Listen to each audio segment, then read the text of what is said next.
Hello everyone, my name is Sandy Burnett and it's a great pleasure for me to give the next in the series of Art Society lectures at home. For those of you who haven't already met me, I am a musician. I make music half of the time, and for the other half of my time I talk about it, either on air, online, in print, or indeed in person at Art Society meetings up and down the land.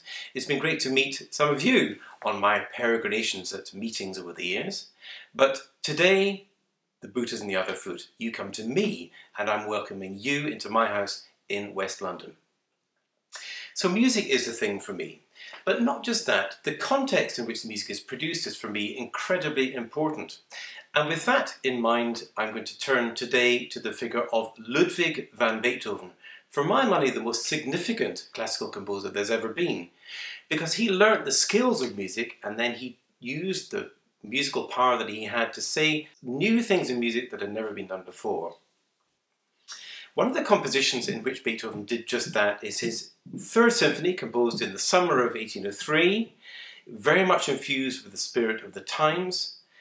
But something happened to this symphony which made Beethoven explode in a fit of rage, and that's the dramatic kernel of the talk I'm going to be presenting for you today. First of all, I'm going to be outlining Beethoven's backstory. I'm going to be then talking about the Third Symphony. I'm going to be turning to the piano and playing a few themes to bring it alive for you. And then I'm going to step back and assess where the Eroica Symphony sits in the grand scheme of things. Do go off after this talk and listen to the Eroica Symphony again in its entirety. You won't have any difficulty at all in tracking down a recording.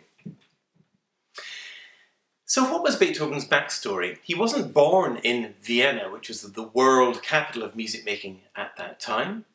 He was born in 1770, 250 years ago, in Bonn, where his family was a musical one. His grandfather had been Kapellmeister to the court in Bonn. His father, Johann, though, was a much less successful musician and man. He was an alcoholic. He was a violent, abusive, terrible father to Ludwig and his two younger brothers. So there's a lot of unhappiness there, which you can maybe pick up from this lovely but anonymous portrait of Beethoven when he was 12 years old, made in 1783. So although the young composer's home life was grim, out and about in Bonn things were much better. The young Beethoven had a great teacher in the figure of Gottlob Neefe, who was court organist.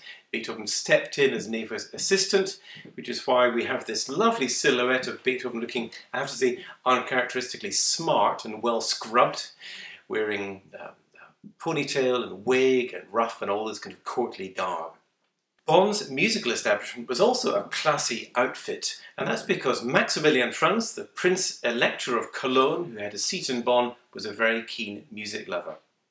Max Franz was the youngest brother of the Holy Roman Emperor Joseph II, so Beethoven took the opportunity to have some strings pulled and to go to Vienna in November 1792 to further his musical training with a few letters of recommendation under his arm.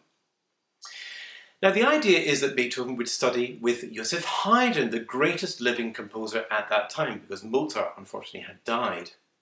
But for some strange reason, these two composers never hit it off in the master-pupil relationship, and Beethoven made instead a lot of headway in the extracurricular environments of playing at aristocratic salons. This is a very important forum to show just how good you were as a musician. It was very important because it was by doing that that you would come into contact with wealthy patrons who would then support you during your time in Vienna. So let's quickly look at four of them now. From left to right, we have Prince Lichnowsky, who gave Beethoven an annual allowance of 600 florins for 7 years on end and gave him lodging too. Next to him, Prince Lobkowitz, who was the eventual dedicatee of the Third Symphony. Next to him, Count Razumovsky, the Russian ambassador, now only famous because Beethoven composed a set of Razumovsky quartets in his name. And finally, the Archduke Rudolph, dedicatee of 14 works by Beethoven, including the great Missa Solemnis. Now, I think that Beethoven carved out a great number with them. They really respected him, they loved his music making, and they really wanted to help him. He didn't acquiesce in becoming their servant. He retained his artistic freedom, and that was incredibly important. So back to those aristocratic salons of the 1790s, there were lots of pianists around at that time. Arthur Loesser has estimated in the mid-1790s there were 300 pianists milling around in Vienna. But Beethoven was determined to prove that he was the best, and in fact, he did indeed, in his playing and his improvising, have something that none of the other pianists had. A raw expressiveness that somehow moved his listeners to tears when he was playing. That really confused the Viennese. How on earth could he be doing that? They were used to pianists who played entertaining music, but Beethoven already at that early stage was plumbing real emotional depths. Even though the kind of pianos he was playing were much more flimsy than the ones we see today, like this one you can see in the image by Walter. Almost if you sneezed, you would knock the thing over. They were very flimsy instruments indeed, but the young Beethoven was using instruments like that to express his enormous musical power. So in the salons, Beethoven proved himself as a star pianist, and then as the century turned, he was composing string quartets and the first two of his symphonies. It's around this time, when Beethoven was in his early 30s, that this full-length portrait of Beethoven was created by Joseph Willibald Mähler. It's authentic, it's the only one of his made during his lifetime, which is full length, and it shows Beethoven really directing traffic. I'm fascinated by this right hand sticking up, gesticulating, taking control. Beethoven loved the principle of freedom, and I think he's grasping the future for himself, but that's just my reading of it. You may have different ones. With that in mind, I think you can guess why Beethoven loved what he heard about Napoleon Bonaparte so much. This dashing young Corsican military genius who'd leapt to power, was made first consul of the French Republic in 1799. And Beethoven loved this idealization, this embodiment of the ideas of freedom and justice in this young Corsican upstart. So, in the summer of 1803, after he composed his Third Symphony, he first wanted to dedicate it to Napoleon Bonaparte, and then he decided to name this symphony the Bonaparte Symphony after the French ruler. Then something catastrophic happened. That Napoleon in May 1804 had made himself Emperor of the French, and in December, the 2nd of December 1804, Napoleon organized a grandiose coronation event, which you can see depicted by portrait painter Jacques-Louis David. You see Napoleon there actually crowning Josephine, Empress, and the poor old Pius VII, Pope Pius VII at the back, not really getting much of the look in. When Beethoven heard about this incident, according to his protege Ferdinand Ries, he absolutely hit the roof. He felt betrayed and he was absolutely furious. And Ries quotes Beethoven in these words, talking about Napoleon. "Now he too will tread underfoot all the rights of man to indulge only his ambition. Now he will think himself superior to all men and become a tyrant." So that left Beethoven with a problem, because he'd written the name Bonaparte on the front page of his brand new symphony. What did he do with this frontispiece? Let's take a look. This is one of the most amazingly dramatic scratchings out in all of classical music history. What we can see in a mishmash of Italian and French and German, you have to get used to that in dedications from this era. Sinfonia Grande, Grand Symphony, 804 im August, so that's 1804, del Signor Louis van Beethoven, that's Ludwig of course. Underneath the scratching out, you can see how violent that is. The words were intitolata Bonaparte, entitled Bonaparte. In fact, if you look very carefully just at the end, I think the TE survived the dramatic crossings out. So this is the fit of rage that I'm referring to in the title of this lecture. So out went the title, the Bonaparte Symphony, and when the symphony did eventually come to be published in 1806, in came the revised title, the Sinfonia Eroica, composed to celebrate the memory of a great man. So by this stage the work was complete. So let's take a look at the music itself now. I want to flag up a few things about it. So despite all the drama around changing the title, the work itself was complete. So this is where I'd like to turn to the piano and show you one interesting thing from each of the four movements of the Eroica Symphony. So the first movement is mighty. It starts with two terrific chords and then the main theme gets underway.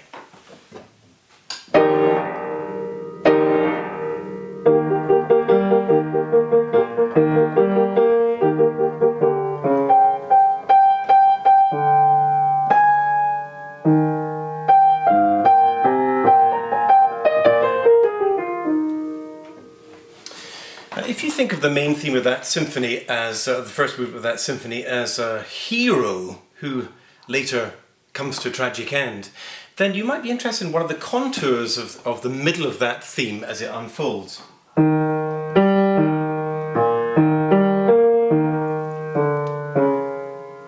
There's an interesting swing in the tail there, and if you're of a romantic bent, you might think that that's the fatal flaw in the hero that brings him crashing down towards the end of Act 5. In Beethoven's symphony, though, the tragedy comes in the second act, which is a Marcia Funebre, and it begins like this.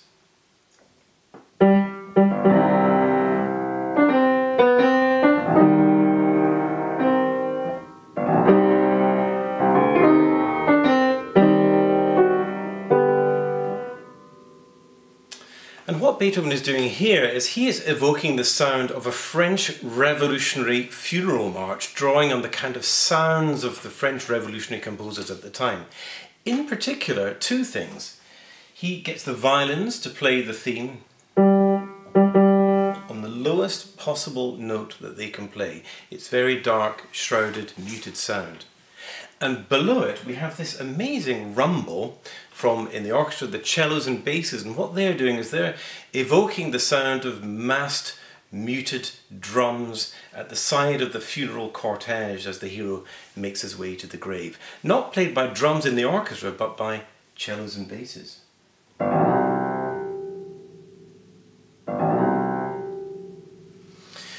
And talk of the orchestra, there is an unusual thing about the orchestration to the Eroica Symphony in that it uses not the usual two, but three horns.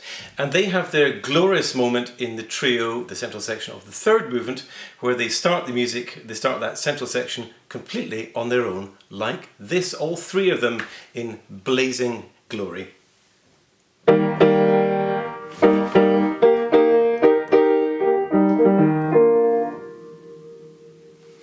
And then in the finale, it's a set of variations on a theme which is a terrific set of variations, but it's based on a theme which is essentially quite simple.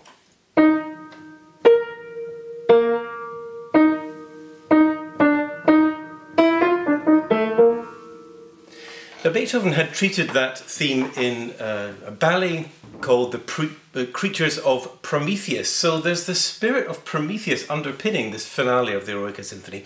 Prometheus, the rebellious titan of ancient Greece who stole the sacred fire from the gods and was horribly punished in return.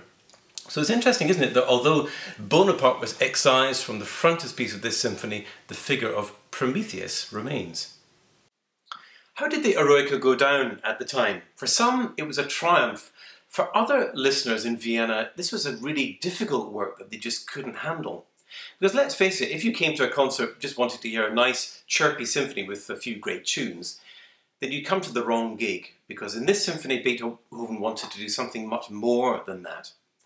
This is the score in the current Bernreiter edition. It runs to 112 pages.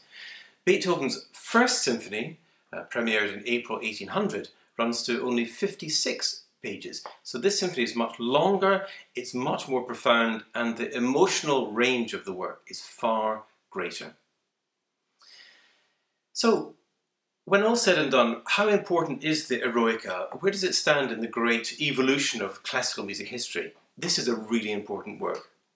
At the start of the 19th century, the whole aesthetic of music was changing. Out was going, the idea that music should just be light and entertaining and beautiful unto itself, in was coming the idea that music, together with painting, sculpture and poetry and drama, should help to unlock, to use their tools to unlock something about the human condition. Beethoven was showing how we can do that in music, and this is one of the ways which, this is one of the works which are showing the way forward. I really hope you found these insights useful. I love this work and I hope you do too. Do go away and listen to a complete performance all the way through. And once this dreadful lockdown is over, I'm dying to come back to Euro Societies and talk about Beethoven perhaps, or indeed anything from Baroque music through the development of jazz. So I usually come to you, but as a one-off, I'm very grateful that you've come to my house in West London. Thanks for joining me. But for now, goodbye.